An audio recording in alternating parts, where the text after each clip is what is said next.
السلام عليكم ورحمة الله وبركاته. إن الحمد لله نحمده ونستعينه ونستغفره ونعوذ بالله من شرور أنفسنا ومن سيئات أعمالنا. من يهده الله فلا مضل له ومن يضلل فلا هادي له. وأشهد أن لا إله إلا الله وحده لا شريك له وأشهد أن محمدا عبده ورسوله صلى الله تعالى عليه وعلى آله وصحبه وسلم تسليما كثيرا. أما بعد أعوذ بالله من الشيطان الرجيم. قل إن كنتم تحبون الله فاتبعوني يحببكم الله ويغفر لكم ذنوبكم والله غفور رحيم. সম্মানিত দিনী ভাতৃমণ্ডলী, আল্লাহ রাব্বুল আলামিনের যাবতীয় প্রশংসা যে মহান আল্লাহ রাব্বুল আলামিন সত্য মাবুদ, তার ইবাদত ছাড়া কারো ইবাদত জায়েজ নয়। একমাত্র তারই ইবাদতের জন্য তিনি সৃষ্টি করেছেন আমাদেরকে।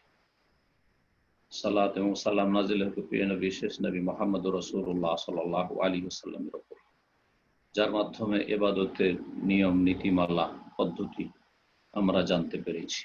তার তরিকা ছাড়া ইবাদত গ্রহণযোগ্য নয়। যেমন আল্লাহ রাব্বুল আলামিন ছাড়া অন্য কারো জন্য ইবাদত হলে সেটি গ্রহণযোগ্য নয়।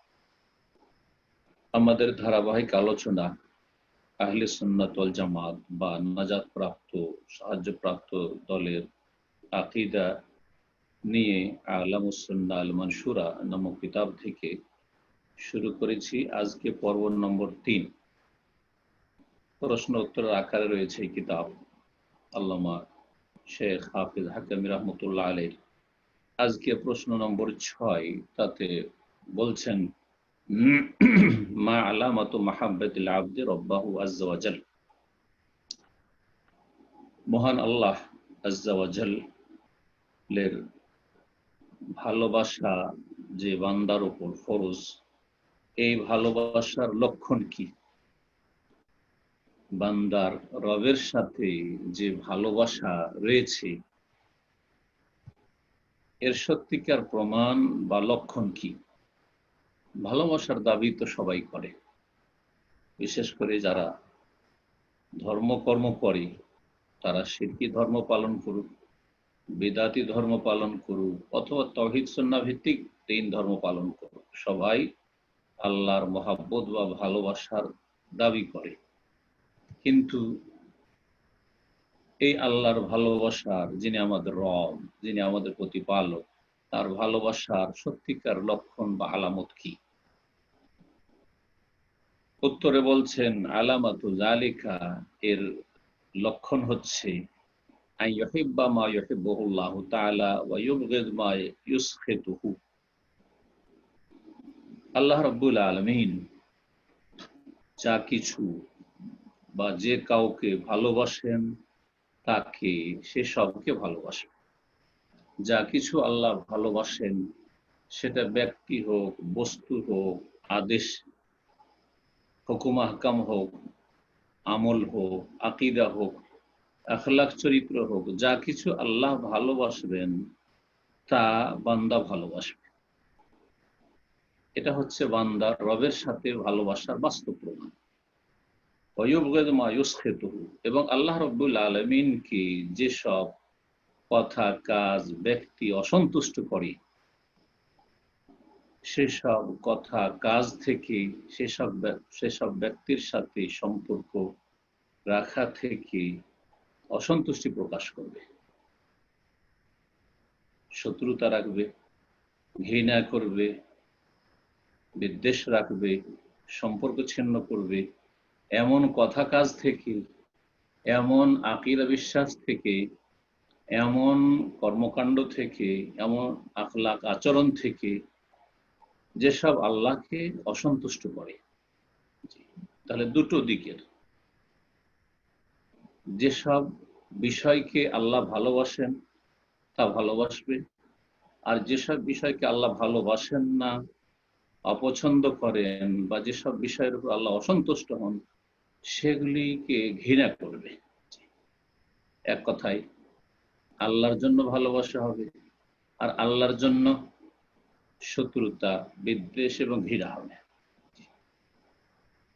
সুতরাং এর ফলস্বরূপ ইয়ামতাসিলু আওয়ামিরাহু, ওয়াজতানিবু মানাহি। সুতরাং আল্লাহ রাব্বুল আলামিনের যেসব নির্দেশাবলী রয়েছে, আদেশ রয়েছে, সেগুলি মেনে চলবে, সেগুলির পাবন্দি করবে। এবং যেসব নিষিদ্ধ কথা কাজ রয়েছে, নিষিদ্ধ বিষয় রয়েছে, সেগুলি থেকে বেঁচে থাকবে।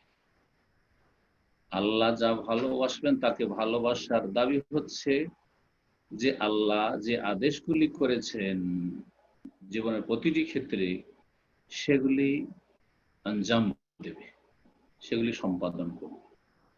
আর যেসব কথা কাজ, আচার আচরণ, আকীদা, আমল নিষেধ করেছেন, সেগুলি থেকে বেঁচে থাকবে। ওয়ালি আউলিয়া আহ, এবং আল্লাহর বন্ধুদেরকে, আল্লাহর নেক বান্দাদেরকে, ভালো মানুষদেরকে, আল্লাহর ওলিদেরকে, আর আল্লাহর ওলি মানে প্রত্যেক মুমিন, ইমানদার, তৌহিদবাদী, সুন্নতের অনুসারী, নর হোক আর নারী হোক, সবে আল্লাহর ওলি। আল্লাহু ওয়ালিউল মুমিনিন, আল্লাহ কোরআনে বলছেন। আল্লাহু ওয়ালিউল্লাযীনা আমানু, আল্লাহ ইমানদারদের ওলি। জি, আল্লাহ মুমিনদের ওলি। কোরআনে কারীমের বেশ কিছু আয়াত রয়েছে। ইন্না ওয়ালিয়াকুমুল্লাহু ওয়া রাসূলুহু আল্লাযীনা আমানু, নিশ্চয় জি তোমাদের বন্ধু হচ্ছে আল্লাহ এবং রাসূল এবং যারা ঈমানদার। তো আল্লাহর বন্ধুদেরকে, আল্লাহ যাদেরকে ভালোবাসে তাদেরকে ভালোবাসে। ওয়ায়ুআদি আদাআহু, এবং আল্লাহর যারা শত্রু, আল্লাহর তৌহিদের শত্রু, আল্লাহ রাসূল সাল্লাল্লাহু আলাইহি সাল্লামের সুন্নাহ আদর্শের শত্রু, আল্লাহ রাব্বুল আলামিন নাযিলকৃত দ্বীনের শত্রু, আল্লাহ রাব্বুল আলামিনের আদেশের শত্রু, আল্লাহ রাব্বুল আলামিনের নিষিদ্ধ কথা কাজের বিরোধী, তাদের সাথে শত্রুতা রাখবে। এই জন্যই হাদিসে রয়েছে, এবং এটি হচ্ছে আকীদার বিষয়, কোনো আমলের বিষয় না, এটি আপনাকে বিশ্বাস রাখতে অন্তর থেকে, এবং সে অনুযায়ী আপনার জীবন পরিচালিত হবে। সেটা হচ্ছে আল্লাহর জন্য ভালোবাসা এবং আল্লাহর জন্য বৈরিতা রাখা, যেটিকে ঈমানের সবচাইতে মজবুত হাতল বলা হয়েছে। ওয়ালিহাযা কান আওসাকুল আল ঈমান আল হুব্বু ফিল্লাহি ওয়াল বুগযু ফিহি। এই জন্য ঈমানের সবচাইতে মজবুত হাতল হচ্ছে, মজবুত কড়া হচ্ছে, মজবুত শিকল হচ্ছে আল হুব্বু ফিল্লাহ, আল্লাহর জন্য ভালোবাসা। এটি সবচেয়ে মজবুত বাঁধন। এ মুসলিম উম্মার যে বাঁধন, অত্যন্ত শক্তিশালী মজবুত বাঁধন। জি, এই বাঁধন কোনোদিন ঢিলা হয়ে যায় না। খুলে যাওয়া তো দূরের কথা, ভেঙে যাওয়া তো দূরের কথা, বিচ্ছিন্ন হয়ে যাওয়া দূরের কথা। জি, কখনো ঢিলা হয় না। সবচাইতে মজবুত বাঁধন হচ্ছে ঈমানের আল হুব্বু ফিল্লাহ, আল্লাহর জন্য ভালোবাসা, ওয়াল বুগযু ফিল্লাহ, এবং আল্লাহর জন্য বিদ্বেষ, শত্রুতা রাখা। ব্যক্তির সাথে, বস্তুর সাথে, বিষয়ের সাথে, বিশ্বাসের সাথে, আমলের সাথে, আচার আচরণের সাথে। জি, আল হুব্বু ফিল্লাহ ওয়াল বুগযু ফিল্লাহ। রাসূলুল্লাহ সাল্লাল্লাহু আলাইহি ওয়াসাল্লামের প্রসিদ্ধ হাদিস, কথা লম্বা না করে শুধু ইঙ্গিত করে দিই যে হাদিসটি সহিহ বুখারীর হাদিস। সাবাতু ইউযিল্লুহুমুল্লাহ ফি যিল্লিহি, 7 প্রকারের মানুষকে আল্লাহ রাব্বুল আলামিন তার স্পেশাল ছায়ায় স্থান দেবেন বিচার দিবসে, কিয়ামতের মাঠে। তার মধ্যে এক শ্রেণীর মানুষ, ওয়ারাজুলানে তাহাব্বা ফিল্লাহ ইজতামা আলাইহি ওয়া তাফাররাকা আলাইহি, দুইজন মানুষ একে অপরকে ভালোবাসে, দুইজন হোক, ব্যক্তি হোক, দুই পরিবার হোক, দুই সমাজের লোক হোক, দুই দেশের লোক হোক, বিভিন্ন দেশের লোক হোক, হ্যাঁ, দুই বর্ণের লোক হোক, জি, যে কোনো শ্রেণীতে আপনি ভাগ করতে পারেন। রাজুলানে, দুই শ্রেণীর মানুষ, দুই ব্যক্তি, সর্বনিম্ন থেকে শুরু করা হয়েছে। তাহাব্বা ফিল্লাহ, আল্লাহর জন্য ভালোবাসা একে অপরকে। কিসের জন্য ভালোবাসা? দ্বীনি ভালোবাসা। জি, আর অন্য কোনো বাঁধন নেই, অন্য কোনো স্বার্থ নেই। ইজতামা আলাইহি, এর জন্য একত্রিত হয়, আল্লাহর ভালোবাসার ভিত্তিতে ঐক্য গড়ে উঠে। ওয়া তাফাররাকা আলাইহি, এবং আল্লাহর ভালোবাসার ভিত্তিতে বিচ্ছিন্নতা তারা তৈরি করে। বিচ্ছিন্ন যদি হয় আল্লাহর ভালোবাসার ভিত্তিতে, যদি এক হইতে হয়, ঐক্য গড়ে তুলতে হয় এই আল্লাহর ভালোবাসার ভিত্তিতে, তাহাবা ফিল, আল্লাহর জন্য। এবং আল্লাহ রাব্বুল আলামিনের হকের ক্ষেত্রে সবচেয়ে বড় হক হচ্ছে তাওহীদ। সুতরাং ঐক্য হবে তাওহীদের ভিত্তিতে, তাওহীদের ভিত্তিতে, অন্য কোনো বিষয়ের ভিত্তি করে নয়। ঐক্য হবে রাসূলুল্লাহ সাল্লাল্লাহু আলাইহি ওয়াসাল্লামের আদর্শের ভিত্তিতে, কারণ তাওহীদ ছাড়া কোনো আমল কবুল হয় না। একটু পরে আলোচনায় আসবে, তাওহীদ ছাড়া কোনো আমল কবুল হয় না। আর রাসূলুল্লাহ সাল্লাল্লাহু আলাইহি ওয়াসাল্লামের আদর্শ ছাড়া, সুন্নাহ ছাড়া, রাসূলুল্লাহ সাল্লাল্লাহু আলাইহি ওয়াসাল্লামের তরিকা ছাড়া অন্য কোনো তরিকার কোনো ইবাদত বন্দেগী আমল কবুল হয় না। সুতরাং আমাদের ঐক্য হবে তাওহীদ ভিত্তিক এবং সুন্নাহ ভিত্তিক। খুব সহজ বিষয়। অন্য কোন ব্যক্তিকে, বস্তুকে, কোনো কিছুকে কেন্দ্র করে যদি ঐক্য গড়ার চেষ্টা করে, কিয়ামত হয়ে যাবে, কোনদিন মানব জাতির মাঝে ঐক্য আসবে না। এই তাওহীদ আর শিরকের কারণেই আদম সন্তান দুই ভাগে বিভক্ত হয়েছে, মুমিন আর কাফির, সৎ আর অসৎ, নেক আর বদ। জি।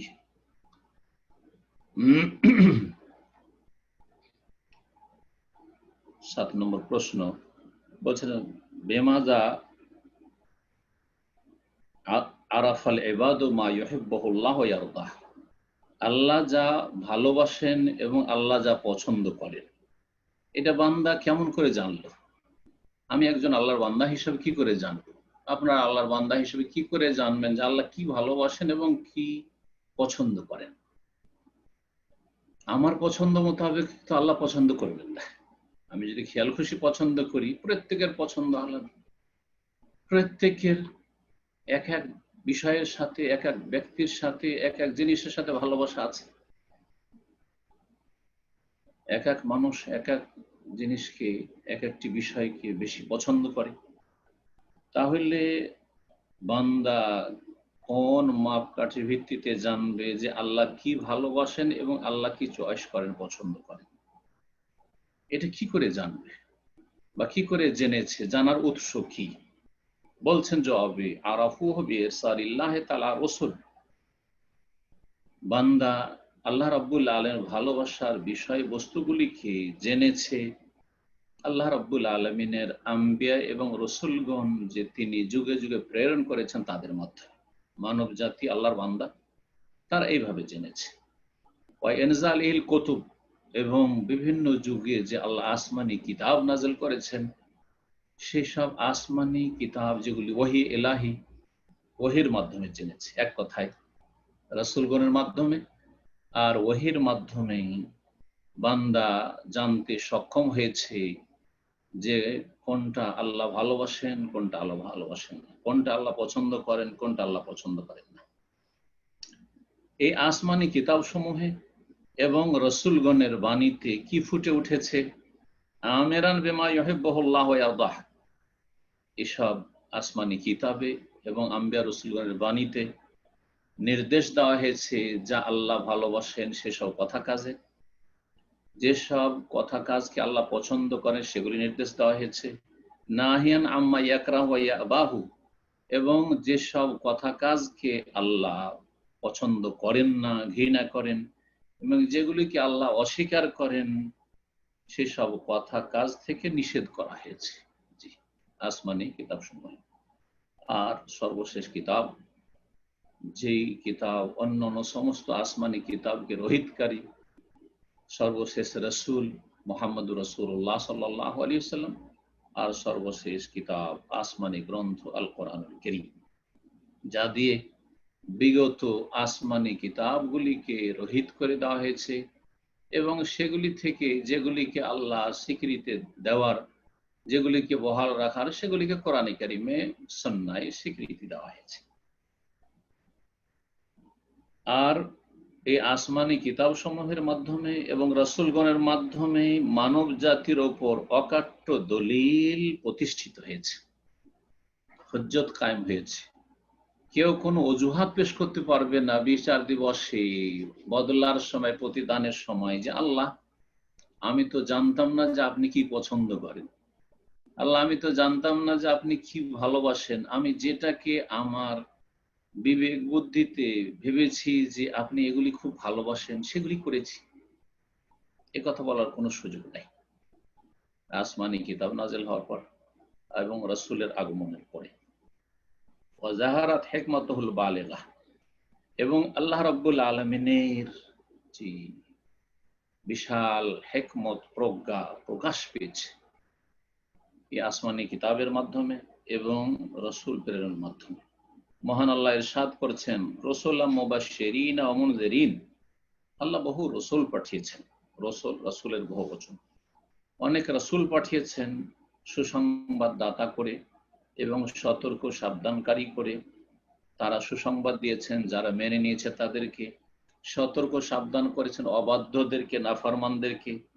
কেন আল্লাহ বহু রাসূল যুগ যুগ পাঠিয়েছেন? লিআল্লা ইয়াকুনা লিন-নাসি আলাল্লাহি হুজ্জাতুন বা'দার রাসূল, যাতে করে মানব জাতির আল্লাহর সামনে কোনো অজুহাত না থেকে যায়, কোনো দলিল প্রমাণ পেশ না করতে পারে রাসূলগণ আসার পরে, যে আল্লাহ আমাদেরকে জানাবে কি, আমরা তো জানার সুযোগ পাইনি, এই কথা বলার সুযোগ যেন না থাকে। সূরা নিসা আয়াত নম্বর 165।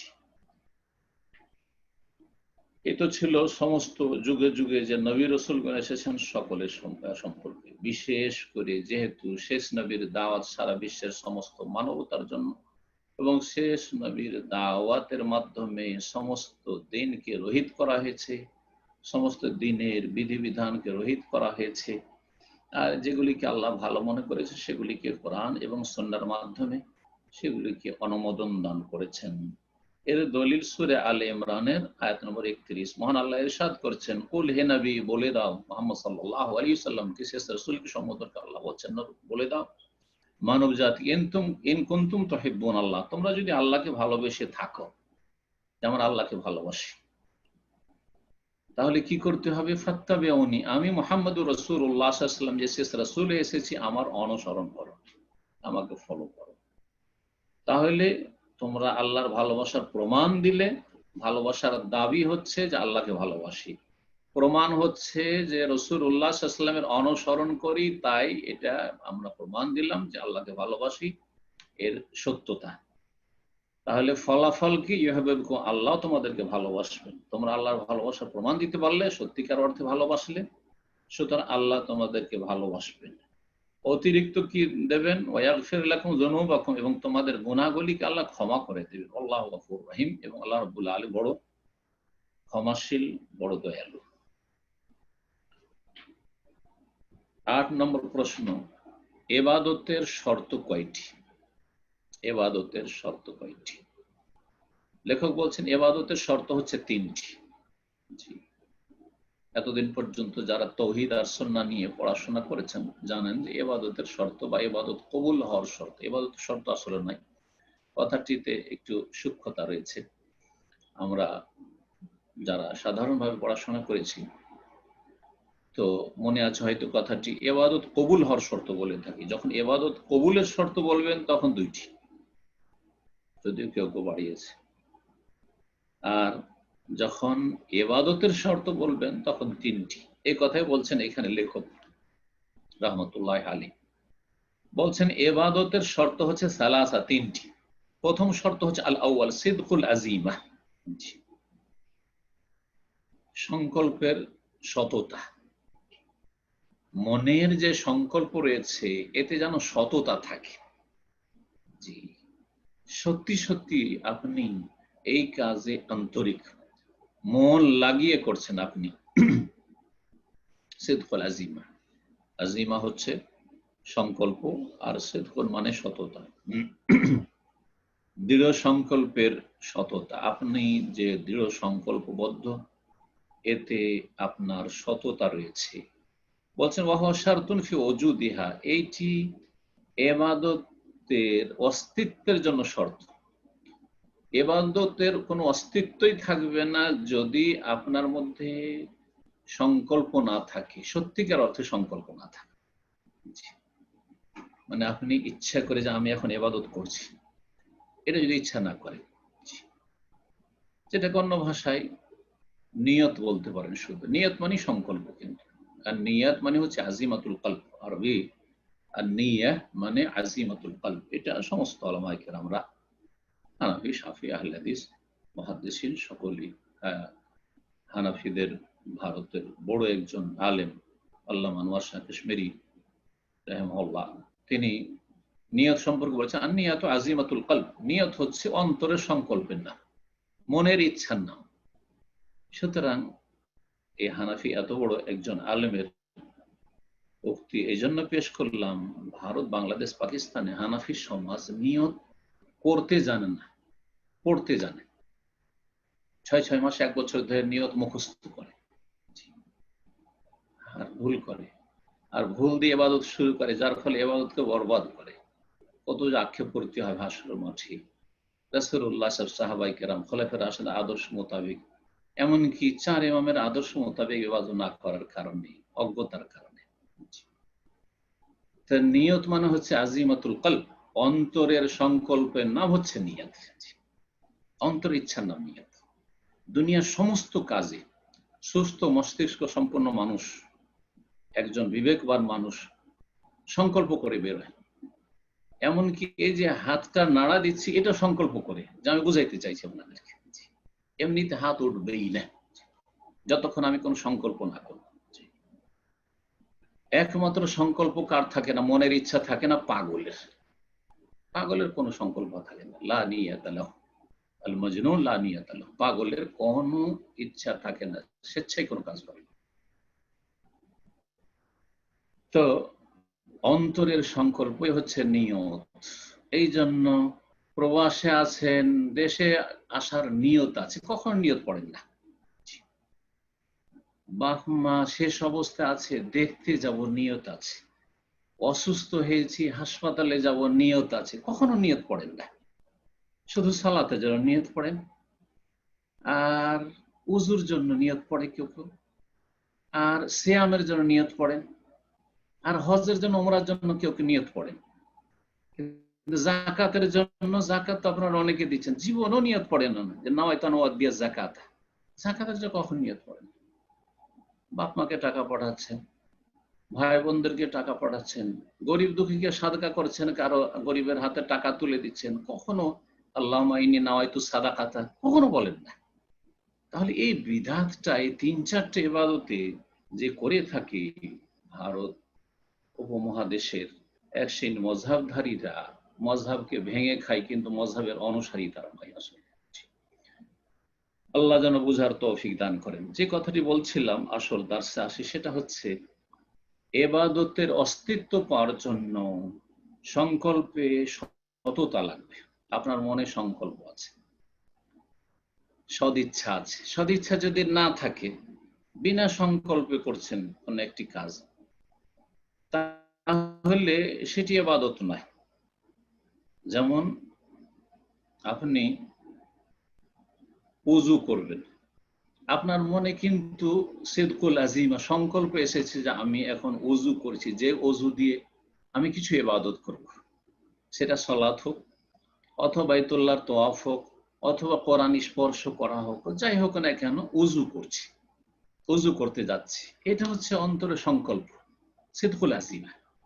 কিন্তু এমন কোন সংকল্প নেই, এমনি গেলেন, হ্যাঁ বাথরুমে গেলেন, পানি নলের কাছে গেলেন, আর গরমের সময় ছিল, ঘেমে টেমে ছিলেন, আর শরীরে ধুলোবালি লেগে আছে, ওযুর কোনো সংকল্প করেননি, হাত মুখ এমন করে ধুইলেন, উজুতে যতগুলি অঙ্গ হয় সবগুলি ধুইলেন, কিন্তু কোনো সংকল্প করেননি উজুর, আপনার উজু হবে? একজন অমুসলিম, সালাতের কোনো সংকল্প নেই, নামাজ পড়ার কোনো সংকল্প নেই, তার মনে কোনো সদিচ্ছা নেই যে আমি নামাজ পড়ছি। অথবা একজন বেনামাজি মুসলিম, কিন্তু নামাজিদেরকে দেখে যে নামাজে রুকু করে, সেজদা করে, এতেও তো একটু ব্যায়াম হচ্ছে, শরীর চর্চা হচ্ছে। সুতরাং ওই নামাজের মতো যেমন দেখেছে, ভালো করে ফলো করেছে, কোনখান থেকে শুরু করে কোনখানে গিয়ে শেষ করে, ওইভাবে কিয়াম, রুকু, সুজুদ আর বৈঠক করলো, কিন্তু তার সালাতের কোনো সংকল্প নেই। তার সালাত হবে? কখনো হবে না, জীবনে কোনো সালাত কবুল হবে না। কারণ তার অন্তরের সংকল্প নেই। বলছেন যে ইবাদতের অস্তিত্বের জন্য অস্তিত্বের জন্য শারতুন ফি ওজুদিহা, ইবাদতের অস্তিত্ব পাওয়ার জন্য শর্ত হচ্ছে সংকল্পে সততা। দ্বিতীয় শর্ত হচ্ছে ইখলাসুন নিয়াহ, নিয়তে নিষ্ঠা থাকতে হবে, ইখলাস খুলুসিয়াত থাকতে হবে, অর্থাৎ লিল্লাহিয়াত থাকতে হবে, আল্লাহর জন্য সে ইবাদত হইতে হবে, দুনিয়ার লোভে নয়, আর দুনিয়ার কোনো চাপে নয়, কিছু পাওয়ার জন্য অথবা কিছু অনিষ্ট থেকে বাঁচার জন্য নয়, অথবা আল্লাহ ছাড়া অন্যের জন্য নয়। আল্লাহ ছাড়া অন্যের জন্য, যেমন সেজদা, যারা মুশরিক মুসলিম তারা মাজারও সেজদা করে, আবার সালাতেও সেজদা করে। সেজদা তো করলো কিন্তু মাজারে করলো, সুতরাং সেটি ইবাদত হলো না, শিরক হয়ে গেল। যারা বেনামাজি তারা শ্বশুর বাড়ি গেলে নামাজ পড়ে, নতুন বিয়ে করতে গিয়ে জীবনেও নামাজ পড়েনি, সেই দিন নামাজ পড়ে। ভালো মানুষদের সাথে, ভালো মানুষ বাড়িতে এসেছে, কোন একজন আলেম এসেছে, বেনামাজিও আগে থেকে টুপি মাথায় দিয়ে নামাজ পড়ে। ইফতার পার্টিতে যাবে, জীবনে নামাজ পড়ে না, সুতরাং ইফতার করে মাগরিব পড়ে নিল। তো নিয়তে ইখলাস তো নেই, নিয়তে আল্লাহর জন্য লিল্লাহিয়াত ইখলাস তো নেই, বরং কাউকে খুশি করার জন্য অথবা কারো অসন্তুষ্টি থেকে বাঁচার জন্য। সুতরাং সে ইবাদত আর ইবাদত হলো না। এক কথায় নিয়তে ইখলাস হতে হবে দ্বিতীয় শর্ত ইবাদতের জন্য। তৃতীয় শর্ত আস-সালিস মুওয়াফাকাতুশ শারঈ, শরীয়ত সম্মত হইতে হবে, শরীয়ত সম্মত হইতে হবে। আল্লাযী আমারা আল্লাহ তাআলা, যার আল্লাহ তাআলা নির্দেশ দিয়েছেন, আল্লাহ সুবহানাহু ওয়া তাআলা যার বা যে তরিকা নির্দেশ দান করেছেন। অন্য ভাষাতে তৃতীয় শর্ত হচ্ছে যে রাসূলুল্লাহ সাল্লাল্লাহু আলাইহি সাল্লামের সুন্নত অনুসারী হইতে হয়। সহজ ভাষায় রাসূলুল্লাহর তরিকা হইতে হবে। আমি সহজ ভাষায় মানুষকে বোঝানোর চেষ্টা করি, ইবাদত কবুলের দুটো শর্ত, এই দ্বিতীয় এবং তৃতীয় এখানে। সেটা হচ্ছে এক আল্লাহর জন্য হইতে হবে, দুনিয়ার কোনো গরজে না, স্বার্থে নয়, আর এক রসুলের তরিকা হইতে হবে। তৃতীয় যেটা শরীয়ত সম্মত হইতে হবে, মানে এক রাসূল সাল্লাল্লাহু আলাইহি সাল্লামের তরিকা হইতে হবে, অন্য কোনো কারো তরিকায় হইলে হবে না। কেউ যদি বলে আমি রাসূলুল্লাহ সাল্লাল্লাহু আলাইহি সাল্লামের তরিকায় পড়ি না, আমি আব্দুল কাদের জিলানীর তরিকায় নামাজ পড়ি, হবে না। আমি আবু হানিফা, শাফি, মালিক, আহমদের তরিকায় নামাজ পড়ি, না না, হবে না। তাদেরকে আল্লাহ পাঠাননি তাদের তরিকা অনুসরণ করার জন্য, তাদের কাছ থেকে এলেম নিতে পারেন, কিন্তু সেই এলেমে যখনই একটা ভুল স্পষ্ট হবে তখন ছেড়ে দেওয়া ফরজ আপনার জন্য। কিন্তু যার কোনো ভুল হয়নি, যাকে ওহী দিয়ে আল্লাহ পরিচালিত করেছেন, জি, ওহী ছাড়া একটিও কথা বলেনি, ওমা ইয়ানতিকু আনিল হাওয়া ইন হুয়া ইল্লা ওয়াহয়ুন ইউহা, তিনি হচ্ছেন সাইয়্যিদুল মুরসালিন খাতামুন নবিয়্যিন মুহাম্মদুর রাসূলুল্লাহ সাল্লাল্লাহু আলাইহি ওয়াসাল্লাম, তার তরিকা অনুযায়ী হইতে হবে। জি,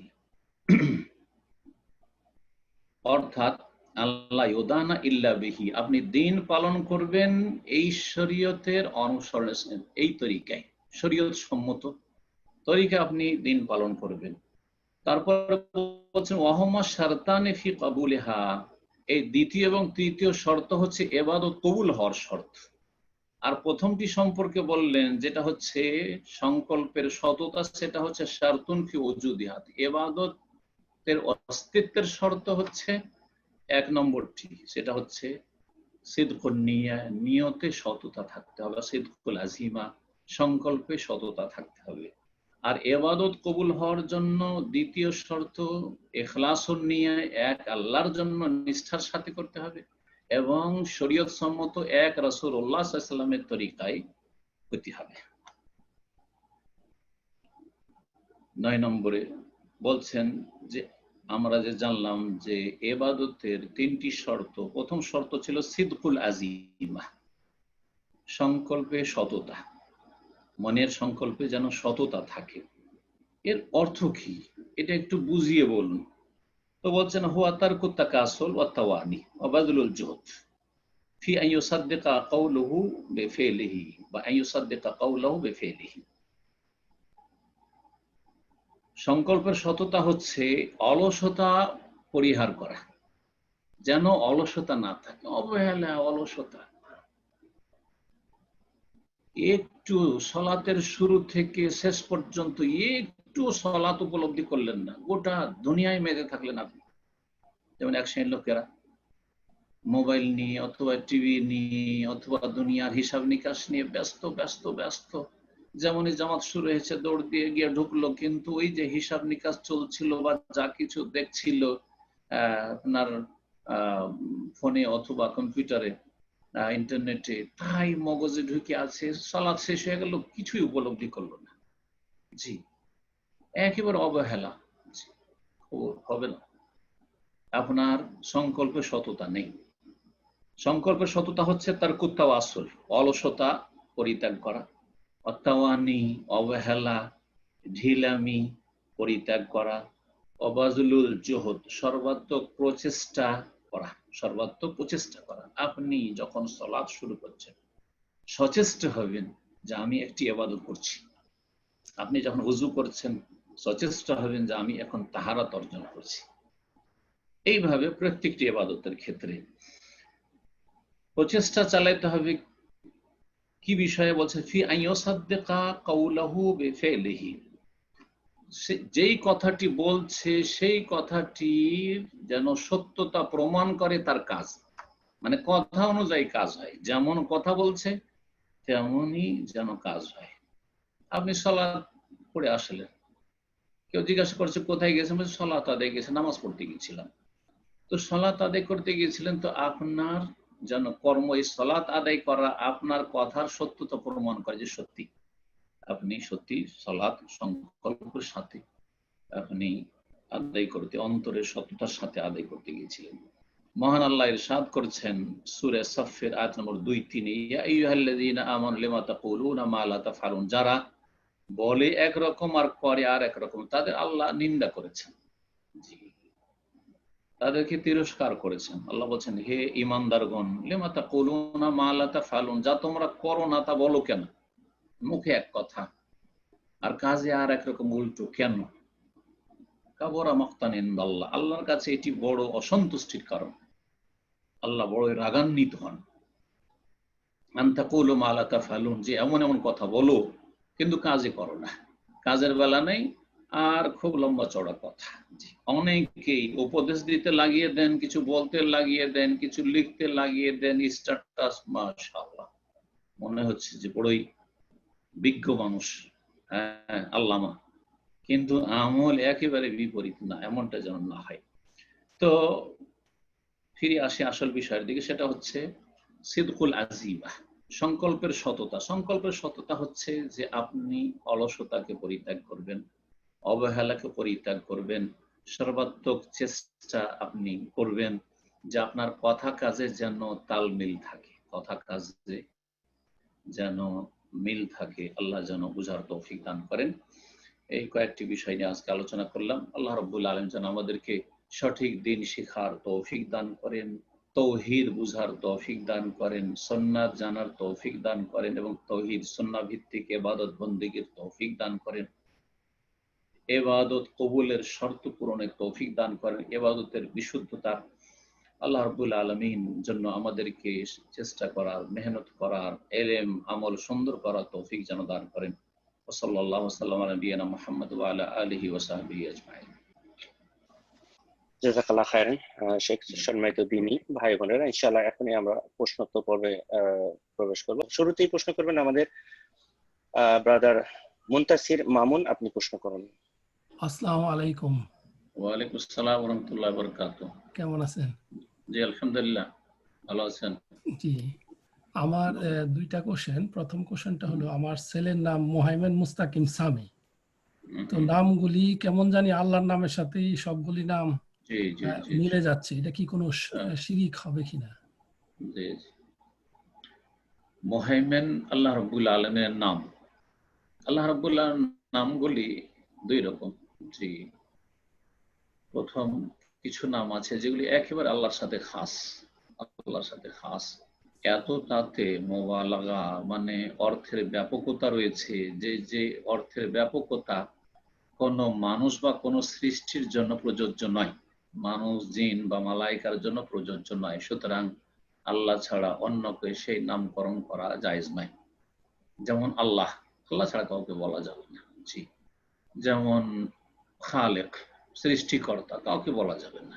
জি জি। এইরকমই রাজ্জাক, জি হ্যাঁ, রহমান, জি, আর রহমান হোক আর রহমানই হোক, যদি নাকেরা আলিফলাম ছাড়াও বলেন তবু বলা যাবে না। পরম করুণাময় আল্লাহ ছাড়া কাউকে বলা যাবে না। দ্বিতীয় কিছু নাম রয়েছে যে নামগুলি আল্লাহ ছাড়া অন্যের জন্য বলা যেতে পারে আল ছাড়া, যেমন আর রাহিম, আর রাহিম, আর রাহিম অথবা আল না লাগিয়ে শুধু রাহিম, বিসমিল্লাহির রহমানির রাহিম বা আর রহমানির রাহিম, আলহামদুলিল্লাহ রাব্বিল আলামিন আর রহমানির রাহিম। এই রাহিম যদি আল ছাড়া মানুষকে বলা হয় তো জায়েজ। আল্লাহ কোরআনে সূরা তাওবাতে রাসূলুল্লাহ সাল্লাল্লাহু আলাইহি ওয়াসাল্লাম কারণে বলেছেন বিল মুমিনিনা রাউফুর রাহিম, তিনি মুমিনদের প্রতি রহিম এবং রাউফ, জি হ্যাঁ, রহিম বলেছেন দয়ালু।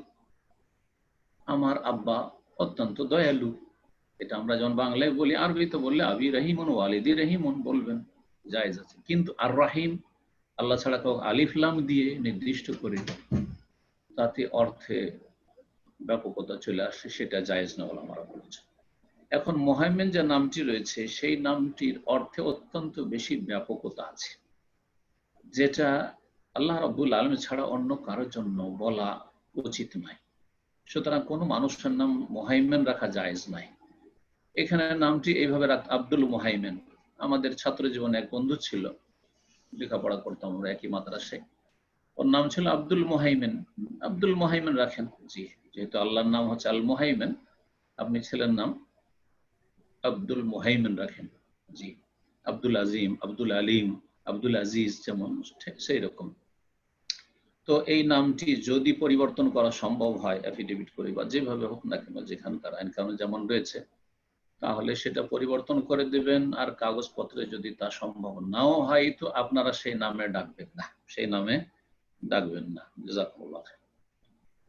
তো মুহাইমিন, মুস্তাকিম, সামি, মুস্তাকিম ঠিক আছে। সামি নাম রাখতে গিয়ে আসলে আরবরা এটা তিনটা নাম, আরবদের নাম এত লম্বা চড়া হয় না। মুহাইমিন একটা, মুস্তাকিম আরেকটা নাম, আরেকটা কি বললেন লাস্টে? সামি, জি, সামি, সামি। সামি সৌদি আরবে, সৌদি আরবদের অনেক নাম আছে সামি। সামি ঠিক আছে, শুধু স্বামী যদি বলে ডাকেন ঠিক আছে, শুধু মুস্তাকিম বলে ডাকেন ঠিক আছে। মুস্তাকিম মানে সোজা, যে সোজা চলে সে মুস্তাকিম। ইহদিনাস সিরাতাল মুস্তাকিম, পথকে, সিরাত মানে রাস্তা, পথকে মুস্তাকিম আল্লাহ বলেছেন। সুতরাং মানুষ মুস্তাকিম, মুস্তাকিম মানুষ যদি ভালো সোজা চলবে, সোজা বলবে। কিন্তু মুহাইমিন নামটি জায়েজ নাই, মুহাইমিনটাকে মুছে দিয়ে মুস্তাকিম স্বামী বলেন, সমস্যা নেই। স্বামী মুস্তাকিম বলেন, কোনো অসুবিধা নেই।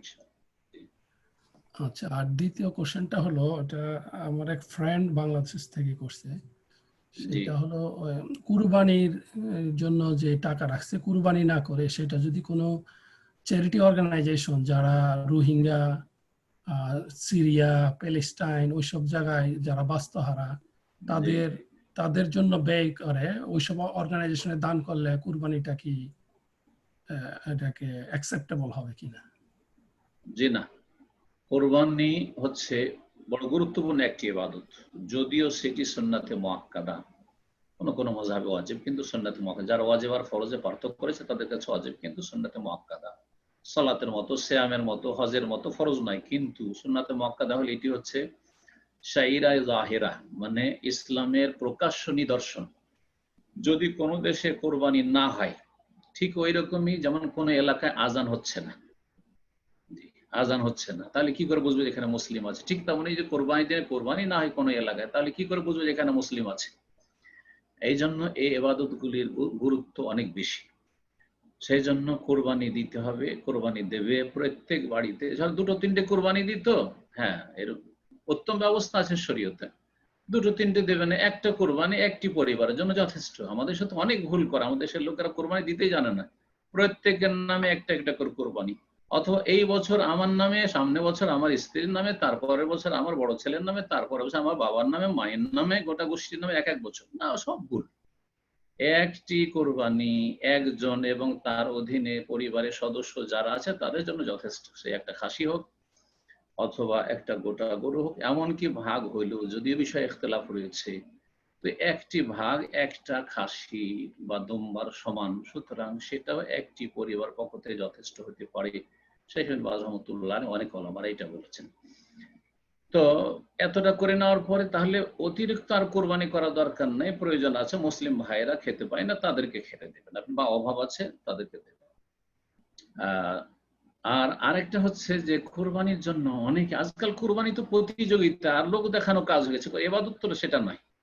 একটা কোরবানি 30 লক্ষ 40 লক্ষ টাকা দিয়ে কেনে, অথবা 5 লক্ষ 10 লক্ষ টাকা দিয়ে কিনে, কি প্রয়োজন? সেটা 1 লক্ষ টাকা দিয়ে হইতে পারে, 1 লক্ষ দিয়ে 50,000 দিয়ে হইতে পারে। যেখানে 50,000 দিয়ে কোরবানি হবে 5 লক্ষ কেন দেব? তাইলে বাকি টাকাটা আপনি রিলিফে লাগান, কোনো অসুবিধা নেই। কিন্তু কোরবানিকে অফ করে দেবেন আর বলবেন যে আমরা খুব সওয়াবের কাজ, রিলিফের কাজ করছি, জনকল্যাণমূলক কাজ করছি, না না, মোটেই না। আর কোরবানি বছরে একবার, সারা বছর আপনার জনকল্যাণমূলক কাজ করতে হইতে পারে, মানুষের অভাব থাকতে পারে, তাই বলে কোরবানিকে একবারে মুসলিম উম্মাহ থেকে উঠিয়েই দেবেন না, মোটেই জায়েজ নয়। জি হ্যাঁ, জি, কোরবানি প্রতি বছর হইতে হবে, আর একটা সর্বনিম্ন হইলেই চলবে ইনশাআল্লাহ। জাযাকাল্লাহ খায়ের। এই পর্যায়ে প্রশ্ন করবেন মোহাম্মদ ইসলাম, আপনি প্রশ্ন করুন।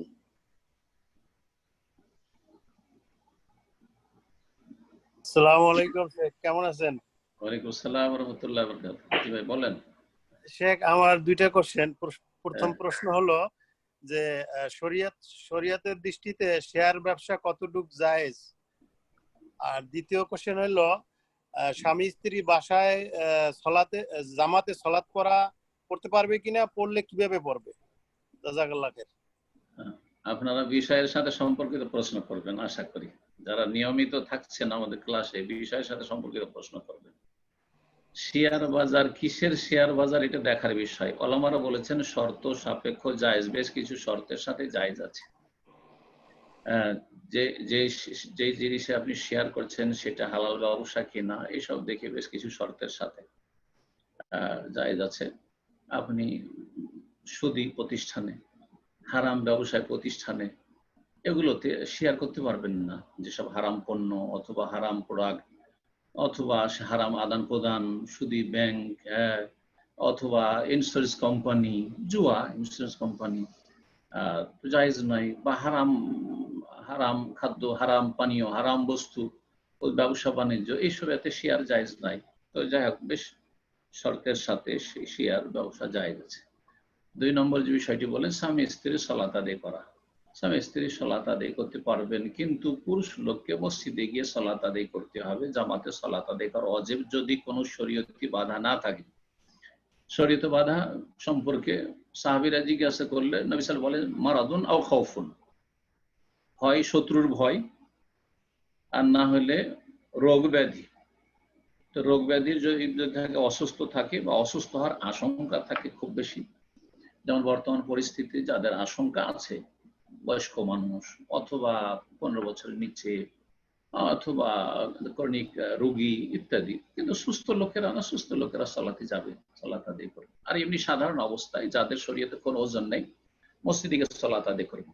যাদের মসজিদ নেই আশেপাশে অথবা মসজিদে যেতে পারছে না কোনো সময়, তখন আপনি স্বামী স্ত্রী জামাত করবেন, কিন্তু স্ত্রীকে পিছনে, বা মহিলা শুধু স্ত্রী নয়, স্ত্রী হলেও, মা হলেও, বোন হলেও, মেয়ে হলেও সবকে পেছনে রাখবেন। মেয়েদের কাতার পেছনে হবে যদি একজন হোক না কেন, আর পুরুষের কাতার সামনে হবে। এমনকি ছেলে, নাবালক ছেলেও যদি হয়, 10 বছর 12 বছরের ছেলে, তো মায়ের পাশে দাঁড়াবে না, বাবার পাশে দাঁড়াবে। জি, জাযাকাল্লাহ খায়ের। এই পর্যায়ে প্রশ্ন করবেন কামাল উদ্দিন, আপনি প্রশ্ন করুন।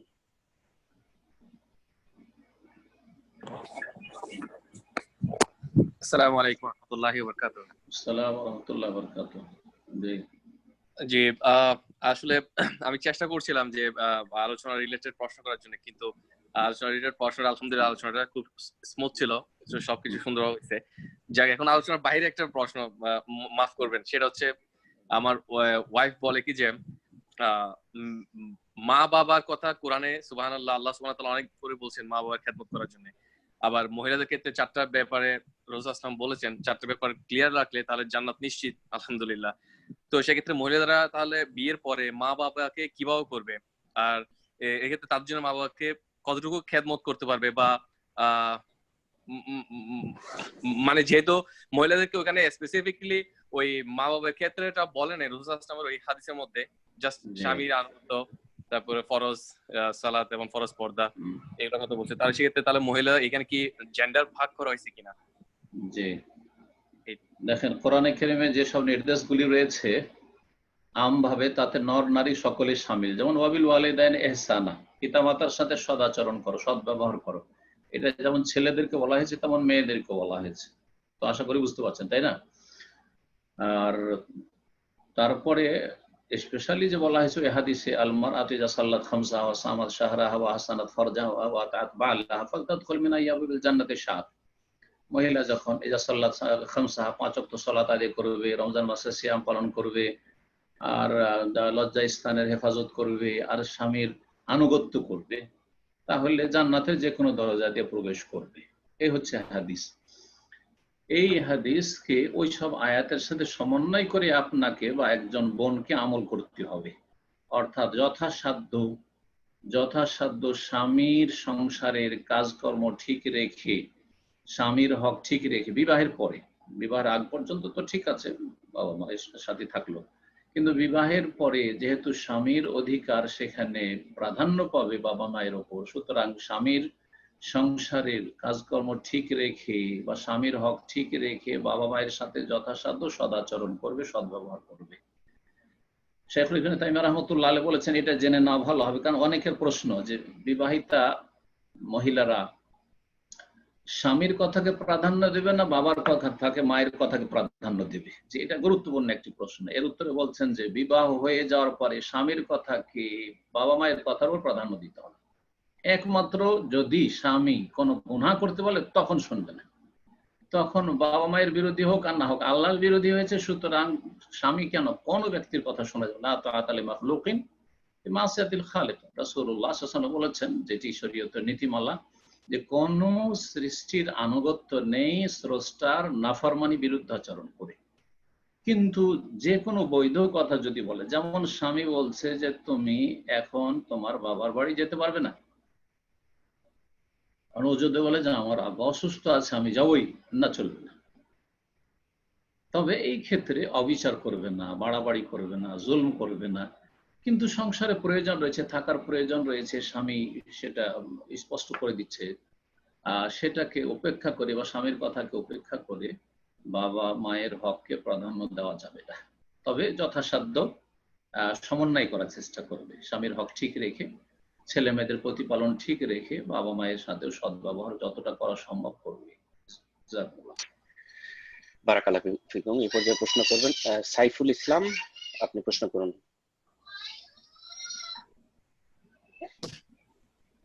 আসসালামু আলাইকুম। আসসালামু ওয়া রাহমাতুল্লাহি ওয়া বারাকাতুহু। জি বলেন। আমার দুইটা প্রশ্ন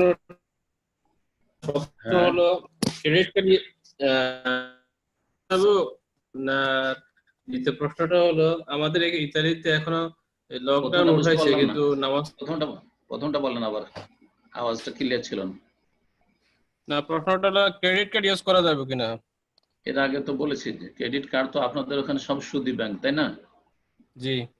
সেখান থেকে যখন নিচ্ছেন আর তারপরে আপনি কার্ডটা ইউজ করলেন, ব্যালেন্স আপনার নাই, আর সেটা যদি একটা নির্দিষ্ট সময় পর্যন্ত, 1 মাস অথবা জানি না, আমি কোনোদিন ব্যবহার করি না, সেই জন্য যদি সেটা আপনি যদি না দেন আপনি ব্যালেন্সে, তাহলে আপনার ওপর সুদ আসবে না?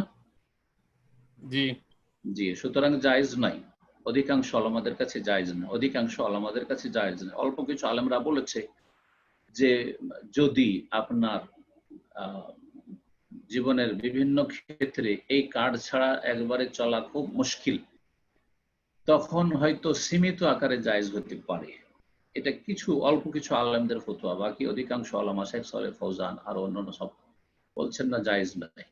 কিন্তু যদি ইসলামিক শরিয়া ভিত্তিক যদি ব্যাংক থাকে, যেমন সৌদি আরবে রাজিহি ব্যাংক রয়েছে, আরো কিছু ব্যাংক রয়েছে, তাহলে কোনো অসুবিধা নেই ইনশাল্লাহ, তারা সুদ নেয় না, সুতরাং জায়েজ আছে।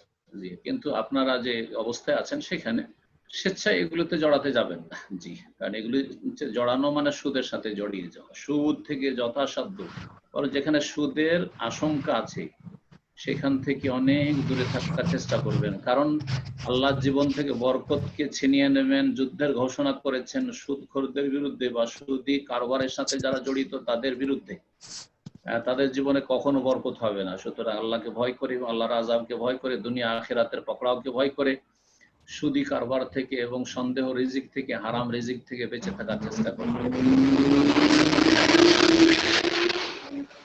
আমার দ্বিতীয় প্রশ্নটা হলো, আমাদের ইতালিতে এখন মসজিদ খুলে দিছে, কিন্তু এখনো পর্যন্ত ডিসটেন্স বজায় করে নামাজ পড়তে হয় মসজিদে। এখন কতটুকু শুদ্ধ হবে নামাজটা? এর আগে মনে হয় বিষয়টি বলেছি। দেখেন, মসজিদ যদি খোলা থাকে, মসজিদে যাওয়ার অনুমতি থাকে, আর মসজিদে জামাত হচ্ছে, তো মসজিদে গেলে সেখানে সোশ্যাল ডিস্টেন্স বা সামাজিক দূরত্ব বজায় রেখে 2 মিটার বা 1.5 মিটার 1 মিটার যাই হোক না কেন দূরত্ব বজায় রেখে সালাত আদায় করতে বলছে। এমনকি সৌদি আরবেও এই ফতোয়াই দেওয়া হয়েছে। এখন আপনি করবেন কি? জি, এই ক্ষেত্রে ওলামারা বলছেন যে আপনি এইভাবে সালাত আদায় করতে পারবেন। সালাত আদায় করতে পারবেন বলছেন, তো তাহলে কি কাতারে কাতার কাছাকাছি হওয়া অথবা সেটে সেটে দাঁড়ানো, কাতারে কাতার মিলানো, এটা ওয়াজিব না সুন্নাত? বিষয়টা ভালো করে ক্লিয়ার আজকে শুনে নেন। অধিকাংশ ওলামারা বলছেন যে কাতারকে মিলানো মানে মানুষ সেটে সেটে দাঁড়ানো, কাতারে কাতার মেলানো বা এক ব্যক্তি আর এক ব্যক্তির সাথে একবারে কাছাকাছি দাঁড়ানো, সেটে দাঁড়ানো, এটি সুন্নাতে মুআক্কাদা, ওয়াজিব, ফরজ নয় অধিকাংশ ওলামাদের মতে। কিন্তু বেশ কিছু ওলামারা বলছেন না, কাতারে কাতার মেলানো ইত্তেসালু সুফুফ, কাতারে কাতার মেলানো এটা হচ্ছে ওয়াজিব। তাহলে ওয়াজিব যদি হয়, আর আমি ওয়াজিব মনে করি আলহামদুলিল্লাহ, যেসব আমাদের ওস্তাদরা বা আমাদের বড়রা বড় বড় আলেমরা যারা ওয়াজিব মনে করেন এটাকে ওয়াজিবই মনে করি, তখন এর ব্যাখ্যাটা শোনেন যে আমরা ব্যাখ্যাটা কেমন করব এই সালাতের, যে এইভাবে ফাঁকা ফাঁকা রেখে সালাতটা হবে কিনা।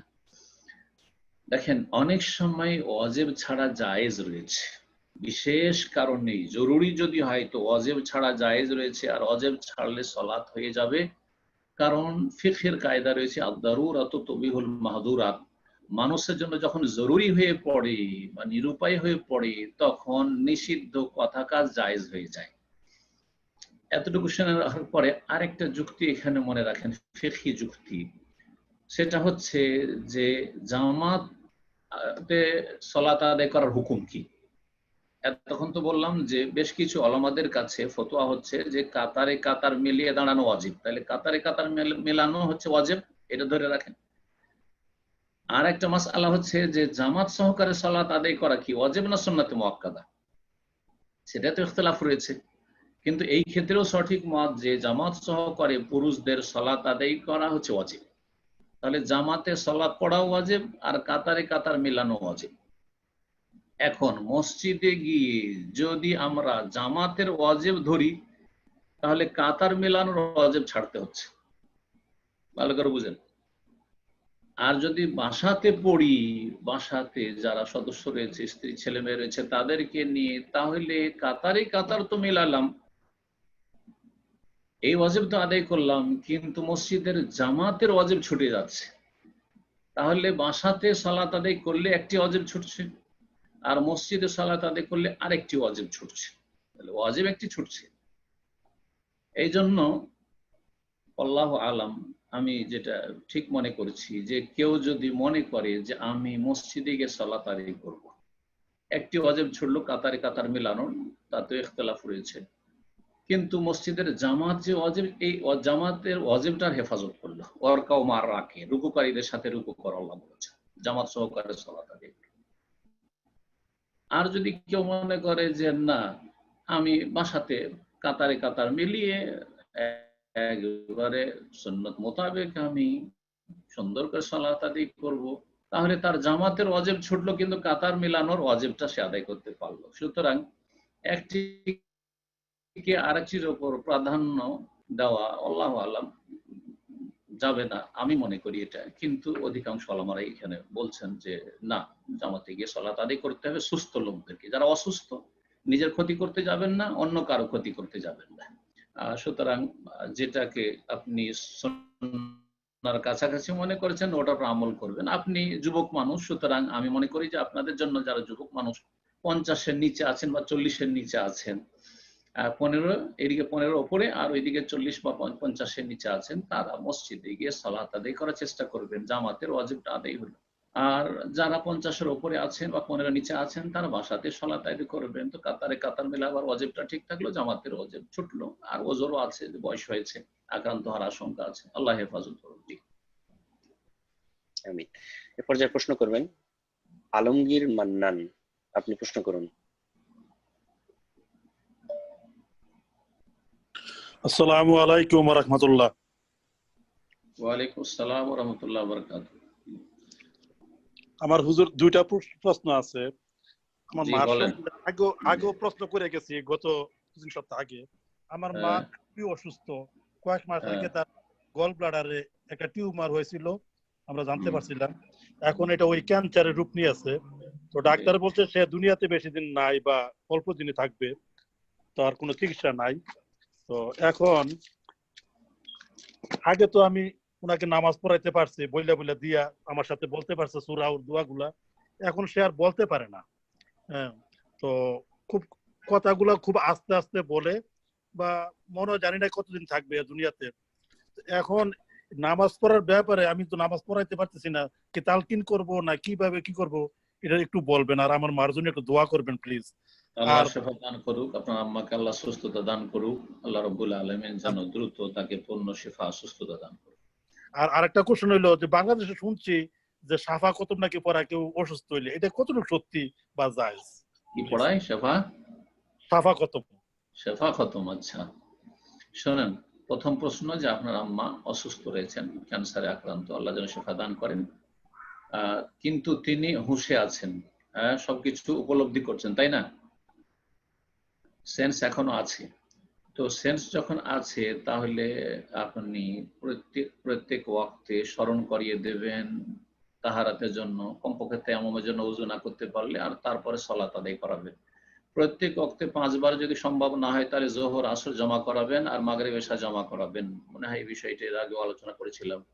আর যতক্ষণ হুঁশ আছে ততক্ষণ সালাত আদায় করাবেন। যারা কাছে আছেন তার সাথে যারা বসবাস করছেন, দূর থেকে সম্ভব নয়। এটি আপনাদের দায়িত্ব। যদি আপনারা এই দায়িত্বে অবহেলা করেন তো আপনারা গুনাহগার হবেন। উনি হয়তো অনেক সময় উদাসীন থাকছেন অথবা রোগের কষ্টে মানে বেখেয়াল থাকছেন, কিন্তু হুঁশ আছে। তাই যতক্ষণ হুঁশ আছে ততক্ষণ শরীয়তের বিধিবিধান ফরজ রয়েছে, সালাত আদায় করা।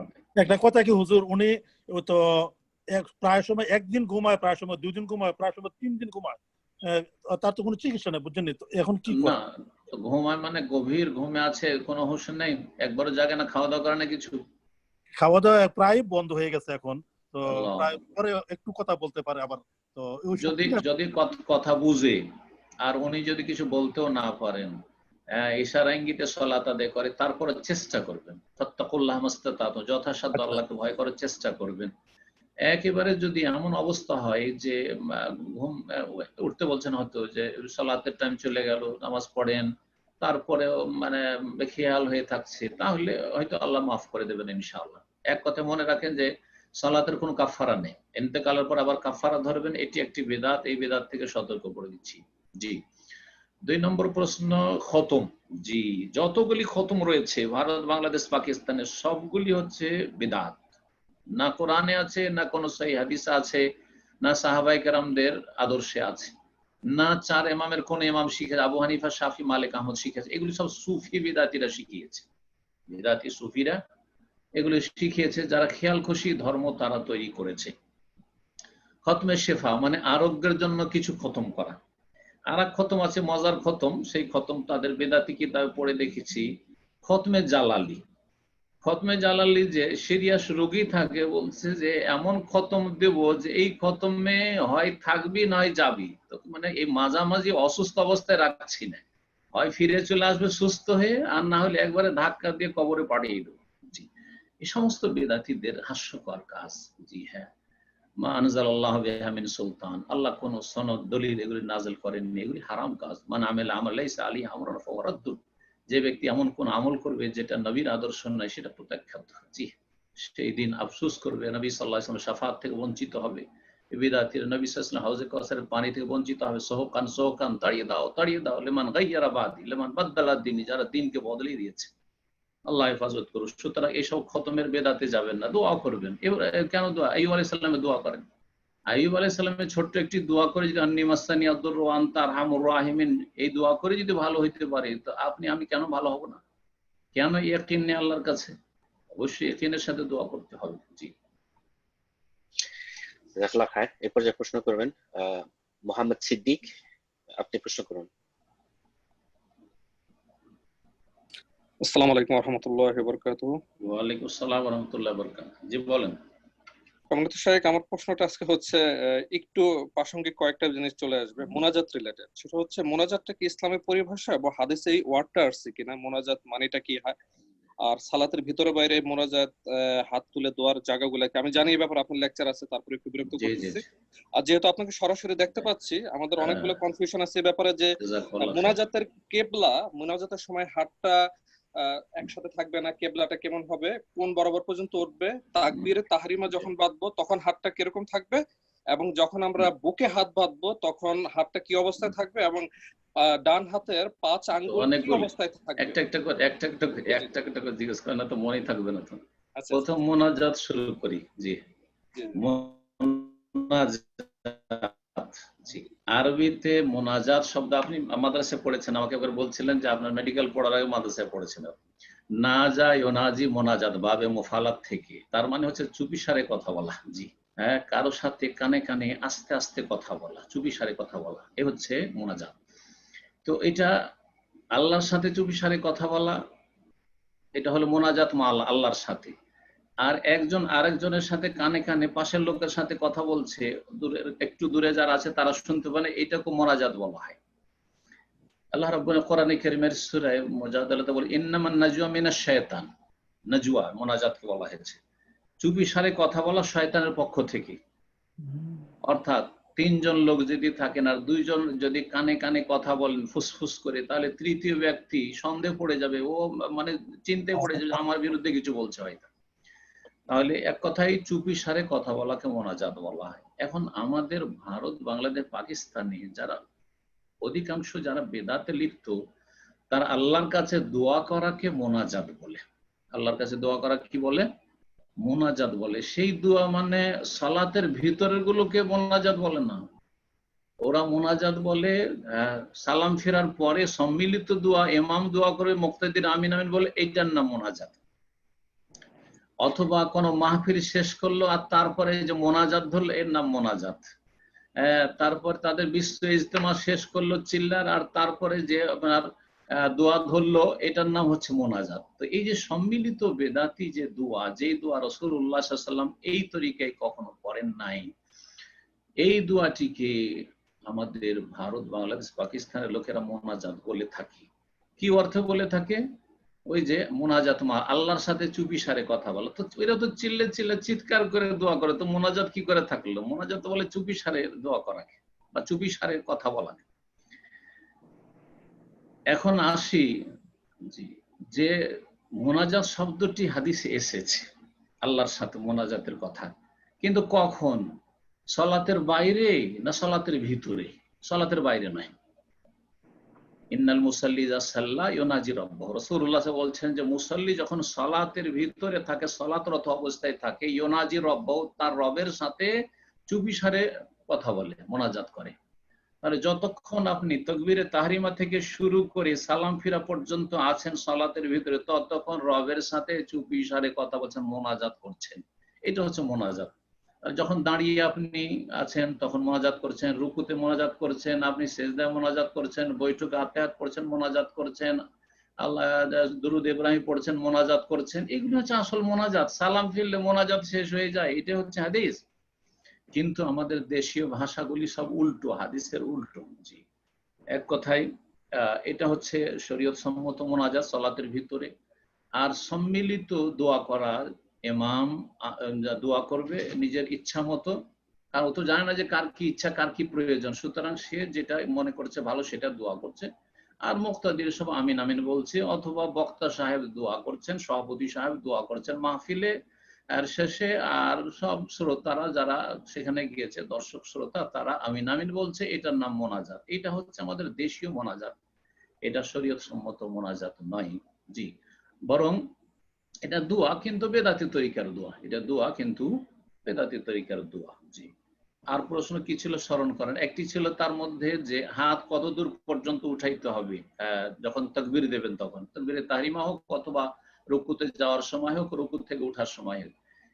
এই ক্ষেত্রে হাদিসে আছে এলা মানকাবাইহি, দুই কাঁধ পর্যন্ত। প্রসিদ্ধ হাদিস আব্দুল্লাহ বিন উমর রাদিয়াল্লাহু তাআলা, দুই কাঁধ পর্যন্ত এইভাবে উঠলেই এটা হচ্ছে যথেষ্ট। কিন্তু কিছু কিছু হাদিস আছে এলা উজনাইহে বা এলা ফুরুয়ে উজনাইহে, কানের লতি পর্যন্ত, এই যে কানের নরম জায়গাটা আছে নিচের ভাগে এই পর্যন্ত।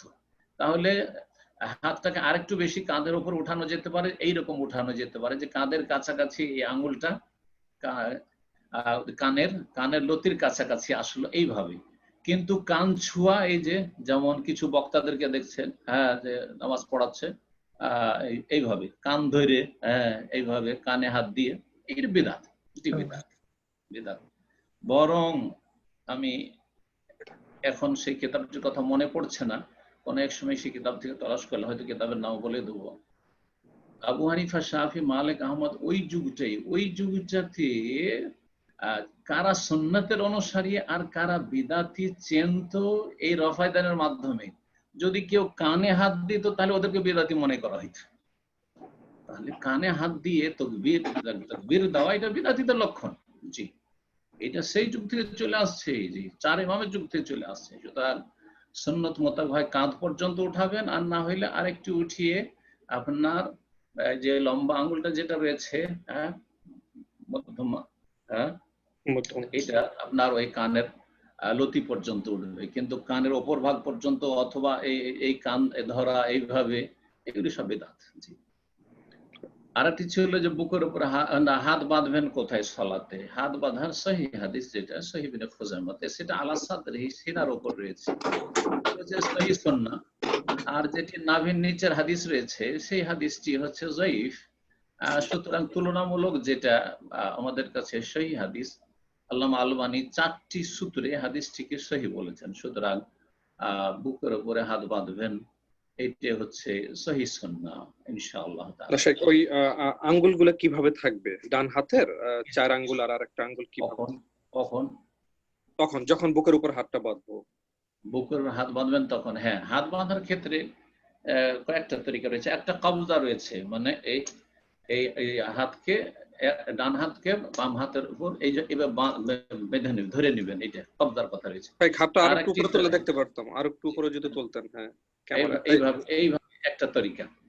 তো এইভাবে করার একটা তরিকা রয়েছে। আর একটা রয়েছে সহিহ বুখারীতে রয়েছে আলা জেরাই, এই বাহুর উপরে রাখতেন। তো বাহুর উপরে রাখলে এইটাকে আপনি এখানে রাখবেন, এইটাকে এইভাবে। আবার এটা বাড়াবাড়ি করে অনেকে এখানে ধরেন, এরকম ধরবেন না, তবে এইখানে বাহুর উপর রাখবেন। তো বাহুর উপরে এখানে রাখলে এটা একটা দলিল যে নাভির নিচে হাত বাঁধা নাই, বরং বুকের উপর হাত বাঁধতে হবে। কারণ এইভাবে যদি আপনি সোজা একজন সালাতে দাঁড়াই আর এই হাতটাকে যদি বাহুর উপর রাখে, তো নাভির নিচে নামবেই না হাত, যত লম্বা হাত। আমার হাত অনেক লম্বা, তারপর নাভির নিচে নামবে না। তো আশা করি বুঝতে পেরেছেন। তো এইভাবে হাতটা বাঁধবেন ইনশাআল্লাহ। আর ওই যে লাস্ট ব্যাপারটা ছিল যে ওই হাত তুলে যে দোয়ার ব্যাপারটা, যদি হাত তুলেই ফেলি আমরা, সেক্ষেত্রে হাতটা কত দূর পর্যন্ত হাতটাকে তুলে দোয়াটা করব, বা দুই হাতের মাঝখানে গ্যাপ থাকবে নাকি একসাথে লাগানো থাকবে?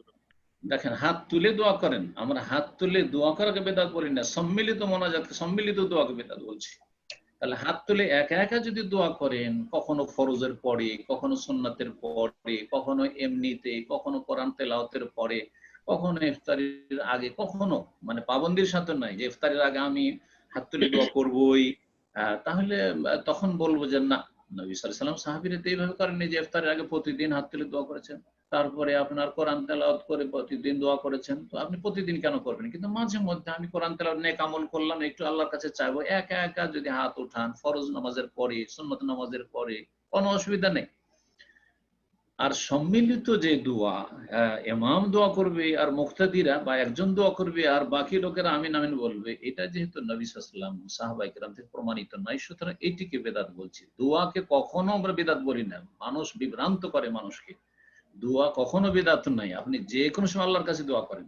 আর দোয়া করবেন আপনি একা একা, আপনার গরজ আলাদা আমার গরজ আলাদা, আপনার ফিল্ড আলাদা আমার ফিল্ড আলাদা, আপনার প্রয়োজন আলাদা আমার প্রয়োজন আলাদা, কি করে আমার দোয়া দিয়ে আপনার দোয়া হবে আর আপনার দোয়া দিয়ে আমার দোয়া হবে?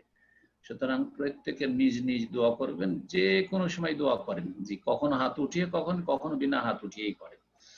যেই জায়গাগুলোতে হাত উঠাননি আর দোয়া করেছেন নবী সাহেব, ওগুলো বিনা হাত উঠাতে করবেন। কিন্তু যে জায়গাগুলো অনুমুক্ত সেখানে মাঝে মাঝে হাত উঠিয়ে করেন, মাঝে মাঝে এমনি দোয়া করলেন। জি। আর হাত উঠার ক্ষেত্রে মানুষ যখন কোনো কিছু চাই তখন এইভাবে না, অনেকে যে খোলা এইভাবে করে, এইরকম করবেন না। কারণ কারোর কাছে যদি আপনি চান কোনো কিছু দেন, তাহলে আপনি এইভাবে নেবেন না, কিন্তু হ্যাঁ এইভাবে নেবেন। যদি বেশি নিতে হয় দুই হাত মিলিয়ে, তো এইভাবে নেবেন। এই জন্য দুটো হাত একসাথে মিলিয়ে দোয়া করাটাই ভালো। আর তারপরে আপনি দোয়া করছেন, ওপর দিকে যেহেতু দেখা নিষেধ আছে, আপনি মাথার উপরে হাত উঠাবেন না, অনেকে উপরে উঠায়, এটা উঠাবেন না। আপনি চেহারার সামনে হাতটা রাখবেন, দুই হাত চেহারার সামনে রাখবেন, এইভাবে দোয়া করবেন। জি, জাযাকাল্লাহ খাইর শেখ। অনেক সময় হয়ে গেল, কি প্রশ্ন অনেক আরো লাইনে আছেন, প্রায় 26 ব্রাদার সিস্টার লাইনে আছে, তো কন্টিনিউ করব না শেষ করে দেবেন? কিছুক্ষণ চলে, 10 মিনিট ইনশাআল্লাহ। তো আমরা ইনশাআল্লাহ এখন থেকে আরো 10 মিনিটের মতো ইনশাআল্লাহ সময় নিয়েছি। এই পর্যায়ে প্রশ্ন করবেন শারিফা রহমান, আপনি প্রশ্ন করুন। সাফিরা রহমান, সরি, সাফিরা রহমান। ওকে, আসসালামু আলাইকুম শেখ। ওয়ালাইকুম আসসালাম ওয়া রাহমাতুল্লাহি ওয়া বারাকাতুহু। ভালো আছেন? জি, আমার দুটো প্রশ্ন, একটা আমার বোনের তরফ থেকে, সেটা হলো যে আমার দুইটা প্রশ্ন, একটা আমার বোনের তরফ থেকে। তার আমি প্রথমটা বলেন, অসুবিধা নেই। জি, আমার বোন প্রশ্ন করছে যে নফল নামাজ, নফল রোজার ক্ষেত্রে সে যদি ইন্টেনশন থাকে যে সে মানে সেহরি খাওয়ার জন্য উঠবে না, খেয়ে একবারে ঘুমাবে, কিন্তু সে ফজরের নামাজ পড়বে, তাহলে কি তার রোজাটা হবে? সাহারি খাওয়া সুন্নাত, সাহারি খাওয়া ওয়াজিব কারো কাছে নয়। সাহারি খেলেও রোজা হবে, না খেলেও রোজা হবে, ফরজ নফল সবই হবে, শুধু নিয়ত করা লাগবে। ফরজের জন্য ফজরের আগে, আজানের আগে নিয়ত করতে হবে, মানে সংকল্প করতে হবে।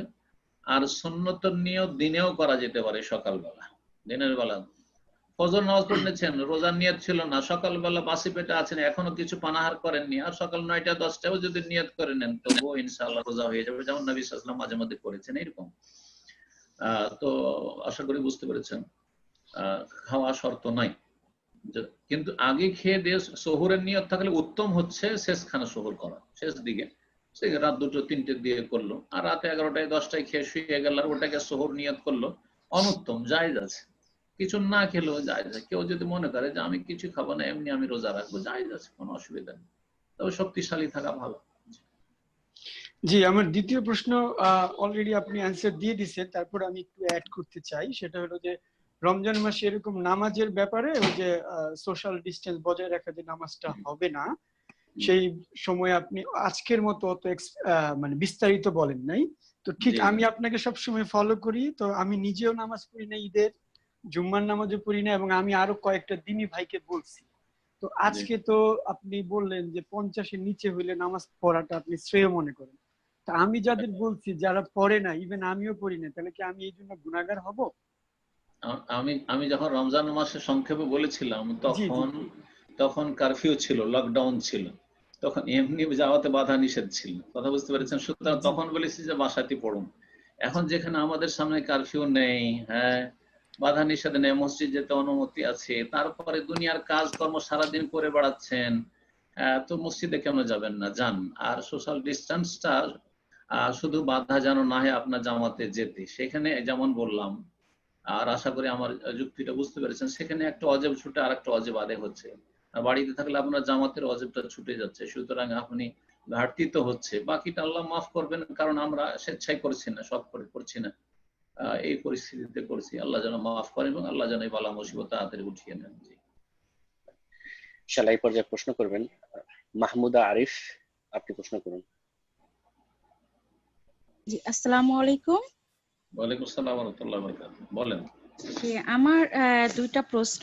একটা হচ্ছে যে নামাজ পড়ার সময় মহিলাদের মাথা থেকে একদম পা পর্যন্ত ঢেকে নামাজ পড়তে হবে, শুধু হয়তো বা ফেস আর হাতের কবজি থেকে এতটুকু বের করা যাবে। বাট আমি একটু জানতে চাচ্ছিলাম যে পায়ের পাতাটা, যে মানে পায়ের গোড়ালির যে হাড্ডিটা, এটা আমি জানি যে ওই পর্যন্ত ঢাকা লাগবে, বাট পায়ের পাতাটা আমরা বের করে নামাজ পড়তে পারবো কিনা, মানে সেই ক্ষেত্রে আমাদের মোজা পরে নামাজ পড়াটাই জরুরি কিনা?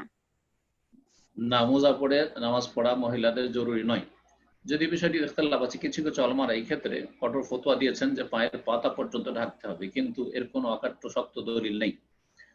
যদি পায়ের ওপর ভাগ মানে এত নিচে থেকে আছে, আপনার কাপড় আছে টাকনার নিচে, যাতে করে পায়ের ওপর ভাগ ঢেকে যাচ্ছে, তাহলে অসুবিধা নাই ইনশাআল্লাহ। এক কথায় মোজা পরা শর্ত নয় বা পায়ের তলা ঢাকা শর্ত নয় বা জরুরি নয় মহিলাদের জন্য।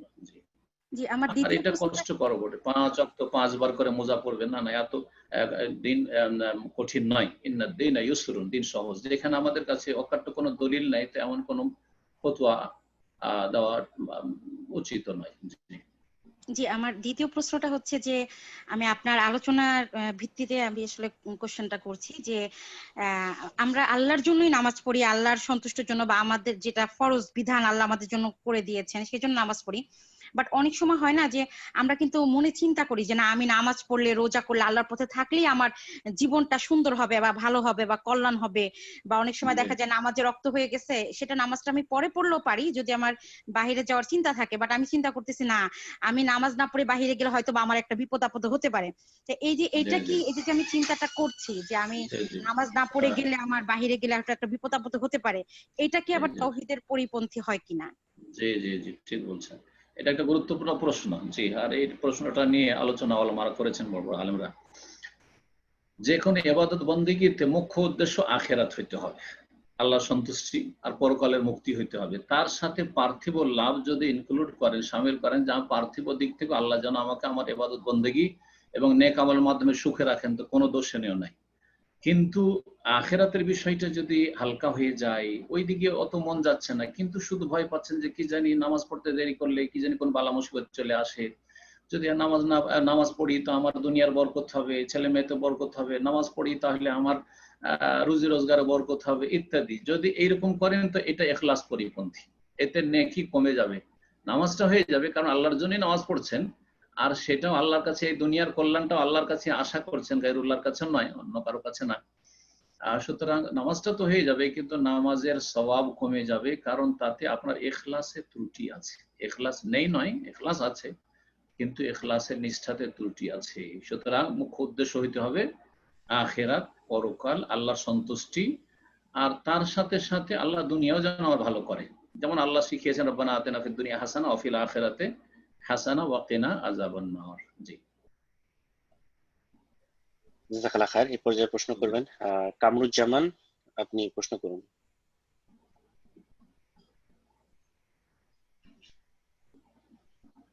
ব্রাদার কামরুজ্জামান। জি, আসসালামু আলাইকুম ওয়া রাহমাতুল্লাহ। ওয়া আসসালাম ওয়া রাহমাতুল্লাহি ওয়া বারাকাতুহু। জি, বলুন। শেখ, আমার প্রশ্ন দুইটা রিলেটেডই। যেটা প্রথম যে প্রশ্ন, দ্বিতীয় যে প্রশ্নটা ছিল, যেটা নিয়তের ব্যাপারে বলছিলেন, সেখানে একটা কথা বলছেন যে মুশরিক মুসলিম। প্রশ্নটা আমার এখানে, মুশরিক মুসলিম কিভাবে হয়, আমি এটা ক্লিয়ার না। জি হ্যাঁ হ্যাঁ, ওটা ক্লিয়ার করা দরকার। যারা ওইখানে বলেছি এই অর্থে যে মুশরিক কোনোদিন মুসলিম হয় না সত্যিকার অর্থে, হয় মুশরিক থাকবে না মুসলিম থাকবে, ঠিক। কিন্তু এই অর্থে বলেছি যে জন্মসূত্রে মুসলিম, হ্যাঁ, কিন্তু বড় হওয়ার পরে শিরকি আকীদার কারণে সুস্পষ্ট, তার জন্য অস্পষ্ট না, তারপরে তার কাছে দাওয়াত পৌঁছে গেছে, তারপরে সে দাওয়াতকে অবজ্ঞা করেছে, অস্বীকার করেছে, বরং উল্টো আরো গালাগালি করেছে, তাহলে তাদের কাছে কোনো অজুহাত নেই যে আমরা জানতে পারিনি কিন্তু তাওহীদ। তো তাদেরকে বুঝাতে চেয়েছি যে যারা মুসলিম হওয়া সত্ত্বেও বড় বড় শিরকে লিপ্ত, যেমন মাজার পূজায় লিপ্ত, ওয়াহদাতুল উজুদের আকীদা বিশ্বাসী, হুলুলের আকীদা বিশ্বাসী, আল্লাহ সর্বত্র বিরাজমান আকীদা বিশ্বাসী, তারা জন্মসূত্রে মুসলিম, তাদেরকে অমুসলিম তো বলা যাবে না, কিন্তু মুশরিক। সেটা শিরককারী বলেন আর মুশরিক বলেন একই কথা। কিছু কিছু আলেমরা, আমিও সতর্কতার সাথে বলি, কখনো কখনো বলি, খুব কমই বলি মুশরিক কথাটি, কিন্তু শিরককারী, তার কাজটা শিরক, কিন্তু সে মুশরিক নয়। সে আল্লাহর কাছে কি হয়ে উঠবে? মুসলিম হয়ে উঠবে? যে ব্যক্তি কবরে সিজদা করে গেছে সে কি মুসলিম হয়ে উঠবে আল্লাহর কাছে? না, কোনোদিন মুসলিম হয়ে উঠবে না, মুশরিক হয়ে উঠবে। জি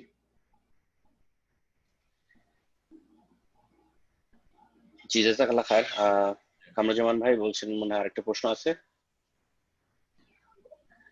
ইনশাআল্লাহ এই পর্যায়ে প্রশ্ন করবেন স্বামী, আপনি প্রশ্ন করুন।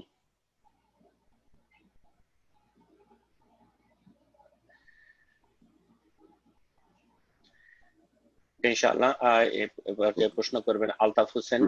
জি, আমি প্রশ্ন করতেছি ইনশাআল্লাহ। জি জি, না না, আমি ইনশাআল্লাহ। প্রশ্ন করতেছি স্বামী। জি, মতিউর রহমান ভাই, আসসালামু আলাইকুম ওয়া রাহমাতুল্লাহ। আসসালামু ওয়া রাহমাতুল্লাহি ওয়া বারাকাতুহু। আমি জি বলেন। আটলান্টা জর্জিয়া থেকে বলছি, মোহাম্মদ ইকবাল মামুন। আমার প্রথম প্রশ্ন হচ্ছে, আমরা আচ্ছা সারা আচ্ছা, জীবন জাযাকাল্লাহ। পেয়েছি যে শেখ করলে সমস্ত আমল বরবাদ হয়ে যায়। জি, যদি একটা মানুষ বুঝলো আল্লাহ তাকে তৌহিদের জ্ঞান দান করছে, পরে শিরক করে মারা গেলে না, কথাটা সে মারা গেল, কিন্তু জীবিত থাকা অবস্থায় মারা গেল। জি, জীবিত অবস্থায় যদি সে তওবা করলো, তাহলে তো যে আমলটা বরবাদ হয়ে গেল, আল্লাহর অশেষ মেহেরবানিতে সে আমলটা তো ফেরত আসে, বা ইনশাআল্লাহ ইনশাআল্লাহ আশা করা যে ফিরে আসবে, কারণ কোরআনের সূরা ফুরকানে যে আয়াত রয়েছে, ফাউলাইকা বাদদিরুল্লাহ সাইয়্যাতিহিম হাসানাত, তাদের গুনাহগুলিকে নেকিতে আল্লাহ রূপান্তরিত করে দেবেন।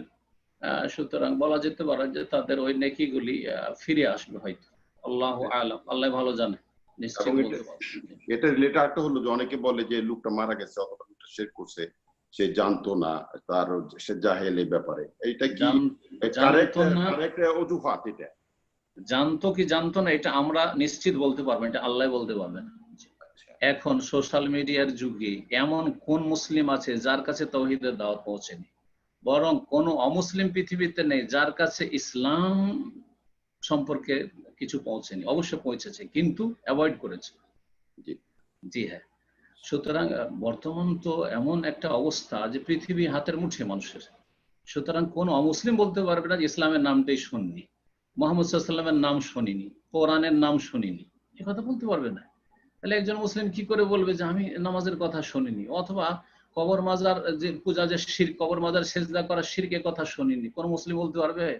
বরং বলবে যে শুনেছি, কিন্তু বলেছি যে তারা ওয়াহাবি। জি শেখ, আমার একটা আকীদাগত প্রশ্ন, এটা রিলেটেড, যে আমরা সূরা নিসার 60 নম্বর আয়াতে যে ওখানে আল্লাহ পাক বলতেছেন যে কিছু মানুষ আছে তারা মনে করে তাদের ঈমান আছে, কিন্তু তারা তাগুতের দিকে, বিচার ফয়সালার দিকে যায়। এবং আমাদের দেশে যে লয়ার আছে ইন্দো পাক সাবকন্টিনেন্টে, তারা তো দুনিয়াবি সেকুলার এডুকেশনে, এরা তো আল্লাহর আইন বা বিধানের এরা লয়ার না। তো আমরা দুই পার্টি যারা আমরা বিচার জন্য যাচ্ছি, যাদের কাছে যাচ্ছি, এই যে তাগুতি সিস্টেমটা যে কাজ করতেছে, আমরা কিভাবে এটাকে মূল্যায়ন করব আখিরাতের কল্যাণের জন্য? জি জি জি, ওলামারা বলেছেন যে বর্তমান মানব রচিত বিধান দিয়ে যেসব আদালতে ফয়সালা হচ্ছে, সেসব আদালতের শরণাপন্ন হবেন না, জায়েজ নয় যাওয়া সেখানে বিচার নেওয়ার জন্য। কিন্তু যদি নিরুপায় হন যে না গেলে সমাধান হচ্ছে না, আপনার এমন একটি সমস্যা, কেস কারো সাথে, যে আদালতের দ্বারস্থ না হলে আপনি আপনার অধিকার ফিরিয়ে পাবেন না, তো এই ক্ষেত্রে আপনি মুজতার মানে নিরুপায়। তো নিরুপায়ের জন্য হারাম জায়েজ। যেমন একজন মানুষ না খেয়ে মরে যাওয়ার আশঙ্কা থাকলে শুকরের গোশত আল্লাহ হালাল করেছেন, ইল্লা মদ্দুরের তুমি এলেই, মৃত জীবজন্তুকে তার জন্য হালাল করেছেন, ঠিক তেমনি ওর জন্য জায়েজ। কিন্তু কোন একটা সমস্যা হলো আর আমরা ছুটলাম এই আদালতে কেস করতে, না না না, মোটেই যাবো না। যথাসাধ্য আমরা এটা সমাজে সেরে নেওয়ার চেষ্টা করব, বা নিজেদের মধ্যে সেরে নেওয়ার চেষ্টা করব, কোন আলেমকে দিয়ে সেরে নেওয়ার চেষ্টা করব, শরীয়ত সম্মত এখানে সমাধান। দুই পক্ষ যেহেতু মুসলিম, দুজনে রাজি হব। কিন্তু যদি অমুসলিমের সাথে আপনার দ্বন্দ্ব কোনো অমুসলিমের সাথে, তা আপনি কোর্টের দ্বারস্থ না হলে তো উপায় নাই। সুতরাং জায়েজ, সেখানে আপনার ন্যায্য অধিকার আদায় করার জন্য জায়েজ আছে। জি হ্যাঁ, জাযাকাল্লাহ খায়ের। এই পর্যায়ে অনেক সময় হয়ে গেল, সর্বশেষ প্রশ্ন আজকে নিচ্ছি ইনশাআল্লাহ। আর বাকি যাদের প্রশ্ন রয়ে গেল আমরা চেষ্টা করবো আল্লাহ যদি বাঁচায় রাখেন নেক্সট উইকে আপনাদের প্রশ্নগুলো নেওয়ার জন্য। এখন প্রশ্ন করবেন আলতাফ হোসেন, আজকে শেষ প্রশ্ন ইনশাআল্লাহ। জি আলতাফ হোসেন, আপনার ফোনটা আনমিউট করে নিন। জাযাকাল্লাহ খায়ের। আসসালামু আলাইকুম। ওয়ালাইকুম আসসালাম ওয়া রাহমাতুল্লাহি ওয়া বারাকাতুহু। জি বলেন। জি, আপনার নেটের প্রবলেম হচ্ছে, আপনি রিপিট করেন, আপনার কথা শোনা যাচ্ছে না। আলতাফ হোসেন ভাই, আমার প্রশ্ন জি জি দেখছি ওখানে এক শাইখকে দেখলাম ডান হাতে পানি নিয়ে অর্ধেক মুখে দেয়, অর্ধেক নাকে দিয়ে নাকটা চিপে মারে। এরপরে দেখলাম উনি দুই হাত টেনে পিছনে নিয়ে আবার ওই হাত না ছেড়ে সামনে এনে দুই আঙ্গুল দিয়ে পুরো কানের ভিতরে পরিষ্কার করে বলো যে এইভাবে সহি উজু হয়। আমি একটা ভিডিও দেখছি আপনার, যেখানে আপনি বলছেন যে দুই আঙ্গুল জাস্ট কানের ভিতরে ঢুকিয়ে দিলেই হবে। তো এই ব্যাপারে একটু জানতে চাই যে উজু করার ক্ষেত্রে আমরা সাধারণত কোন পদ্ধতি গ্রহণ করতে পারি? না, উনি তো যেটা বলেছেন ওটা ঠিক বলেছেন, আর আমি এরকম বলি না, ভুল বুঝেছেন। কানে আঙ্গুল ঢুকিয়ে দিলাম, কানে আঙ্গুল আপনার এই যে বৃদ্ধার পাশে তর্জনী ঢুকিয়ে দিয়ে বৃদ্ধা আঙ্গুল দিয়ে কানের বাহির ভাগের উপর ঘুরাইতে হবে, কিন্তু কান ঘোছড়াইতে হবে। কানে যে এরকম করেন এদিক ওদিক কানের ভিতরে, এইটা ঠিক না, এগুলো বাড়াবাড়ি বলুন। হ্যাঁ, হালাকাল মুতানাত্তে নবী সাল্লাল্লাহু আলাইহি ওয়াসাল্লাম বলেছেন যারা বাড়াবাড়ি করে তারা ধ্বংস হয়েছে। কানের ভিতরে এই করবেন, এদিক সেদিক গোটাটা কানের ভিতরে করা নেই, কিন্তু কানে আঙ্গুল ঢুকিয়ে দিয়ে বাহির দিয়ে ঘুরাইতে হবে, বাহিরের দিকে বৃদ্ধা আঙ্গুলি ঘুরাইতে হবে, এটা ঠিক আছে। আর মাথার মাসে করার পরে অবশিষ্ট যে আঙ্গুলে পানি আছে সেটা দিয়ে কানের মাসে, আলাদা করে পানি নেবেন না, এটাই ঠিক। আর তারপরে কুলি আর নাক একসাথে, কিছুটা পানি মুখে দিলেন, কিছুটা নাকে দিলেন, আর তারপরে নাক চিপানে নাক ঝাড়বেন। আর নাক ঝাড়া মানে যে খুব বেশি করে পানি দিতে হবে আলাদা করে, না না, আলাদা করা দুর্বল মত। বরং কুলি আর নাকে পানি দেওয়া, মুখে পানি দেওয়া, নাকে পানি দেওয়া একবারই হবে। আর তারপরে নাক পরিষ্কার করবেন আর কুলি করে ফেলবেন। আমাদের সমাজ আসলে গারগারা কুলি করা, গারগারা মানে মনে করে যে একবারে হলক পর্যন্ত পানি দিয়ে করতে হবে। হ্যাঁ, এগুলো বাড়াবাড়ি আছে, এগুলো বাড়াবাড়ি। জি, তো উনি যেটা বলেছেন ঠিকই বলেছেন, আর আমি ওর বিপরীত কোনো বলিনি, আপনি হয়তো বুঝতে ভুল করেছেন। শেখ, তো ইনশাআল্লাহ দোয়া করে শেষ করে দেন আজকে। আল্লাহ রাব্বুল আলামিন যেন আমাদের সবার কল্যাণ করেন। যেসব ভাই বোনেরা আজকে অংশ নিয়েছে, আল্লাহ রাব্বুল তাদেরকে যেন বিশুদ্ধ শরীয়ত সম্মত ইলম হাসিলের তৌফিক দান করেন, আর সহি আমলের তৌফিক দান করেন, শিরক বিদআত মুক্ত আমলের তৌফিক দান করেন, তাওহীদ সুন্নাহ ভিত্তিক আল্লাহ রাব্বুল আমল করার তৌফিক দান করেন, এবং আল্লাহ যেন হালাল রুজিতে বরকত দান করেন, হারাম জীবন যাপন থেকে বেঁচে থাকার তৌফিক দান করেন। আল্লাহ যেন আমাদেরকে সার্বিক জীবনে তাকওয়া অর্জনের তৌফিক দান করেন, আল্লাহ ভীরুতা দান করেন, এবং আল্লাহ রাব্বুল আলামিন এই মহামারীকে যেন মানব জাতির উপর থেকে, আর বিশেষ করে মুসলিম উম্মাহর উপর থেকে আল্লাহ যেন উঠিয়ে নেন, এবং আমাদের জীবন যাপনকে যেন আল্লাহ স্বাভাবিক বানিয়ে দেন। আল্লাহ রাব্বুল আলামিন যেন আমাদের গুনাহ খাতা মাফ করে দেন। রব্বানা লা তুআখিযনা ইন নাসিনা আও আখতানা, রব্বানা যালামনা আনফুসানা ওয়া ইল্লাম তাগফির লানা ওয়া তারহামনা লানাকুনান্না মিনাল খাসিরিন। রব্বানা আতিনা ফিদ দুনিয়া হাসানাহ ওয়া ফিল আখিরাতি হাসানাহ ওয়া কিনা আযাবান নার। রব্বানা আতিনা মিন লাদুনকা রাহমাতাও ওয়া হাইয়্যি লানা মিন আমরিনা রাশাদা। সুবহান রাব্বিকা রাব্বিল ইজ্জাতি আম্মা ইয়াসিফুন ওয়া সালামুন আলাল মুরসালিন ওয়া আলহামদুলিল্লাহি রাব্বিল আলামিন। জাযাকুমুল্লাহু খাইরান।